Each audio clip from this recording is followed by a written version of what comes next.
आलसी गधा। एक गांव में एक व्यापारी रहता था। उसके पास एक गधा था जो रोज उसका सामान ढोने का काम करता।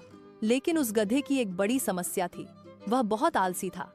दिन भर काम करते हुए वह सोचता, हाय राम, लोग तो मजे करते हैं और मुझे हर वक्त बोझ ढोना पड़ता है।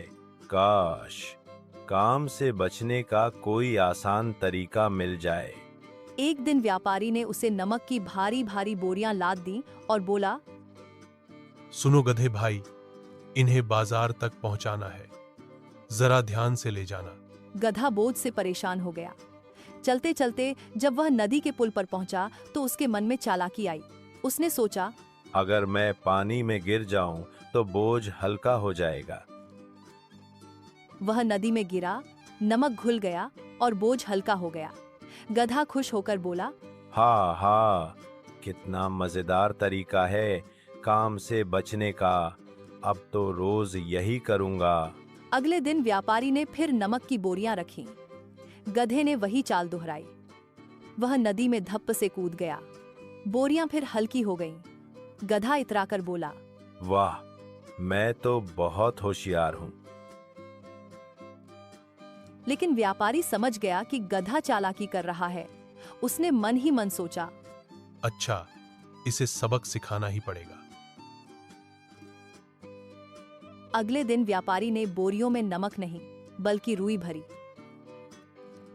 गधा हमेशा की तरह पुल पर पहुंचा और सोचा, आज भी मजा आ जाएगा। वह जोर से नदी में कूदा, लेकिन जैसे ही बोरियां पानी में भीग गईं, वे बहुत भारी हो गईं।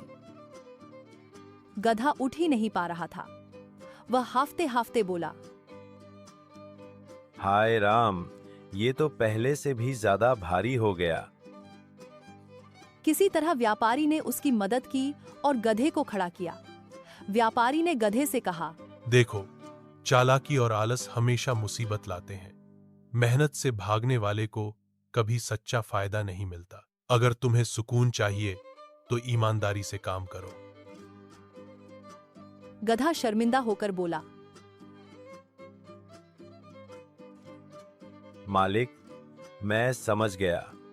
अब से मेहनत करूंगा, कभी आलसी नहीं बनूंगा। उस दिन के बाद गधा मेहनती हो गया और सबका प्रिय भी। बच्चों, इस कहानी से हमें क्या सीख मिलती है?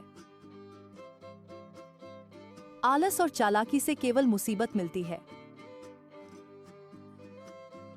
मेहनत और ईमानदारी ही असली राहत और सम्मान दिलाते हैं। अगर आपको आलसी गधा की यह कहानी पसंद आई हो तो इसे लाइक करें, शेयर करें और सब्सक्राइब करना बिल्कुल न भूलें।